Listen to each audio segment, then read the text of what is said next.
Voter card জাল করার অভিযোগে গ্রেফতার বসিরহাটের গৃহবধূ, তদন্তে পুলিশ।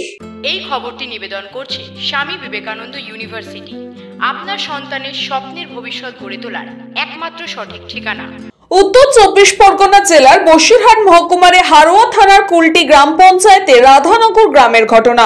প্রশাসন সূত্রে খবর, কুলটি গ্রাম পঞ্চায়েতের রাধানগর গ্রামে গৃহবধূ 35 বছরের রেহানা বিবি ভোটার কার্ড জাল করেছেন, অর্থাৎ নকল ভোটার কার্ড বানিয়েছেন।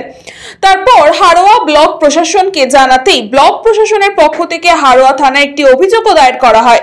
সেই অভিযোগের ভিত্তিতে রেহানা বিবিকে গ্রেফতার করেছে হারোয়া থানার পুলিশ। ইতিমধ্যে ধৃত ওই গৃহবধূকে বসিরহাট মহকুমার আদালতে পাঠানো হয়েছে। পুলিশ সূত্রে খবর, ওই মহিলাকে নিজেদের হেফাজতে নিয়ে জিজ্ঞাসাবাদ করছেন এবং এই ঘটনার তদন্ত প্রক্রিয়া চালাচ্ছেন পুলিশ। পাশাপাশি এই ঘটনায় হারোয়া ব্লক প্রশাসনের পক্ষ থেকেও তদন্ত শুরু করা হয়েছে। বিষয়টি খতিয়ে দেখা হচ্ছে। সুকান্ত দাসের রিপোর্ট, নিউজ পঙ্গ time. St. Augustine's Day School, Barakpur. Success for every child. Admission open 2026 to 2027. Contact number 900793 4555.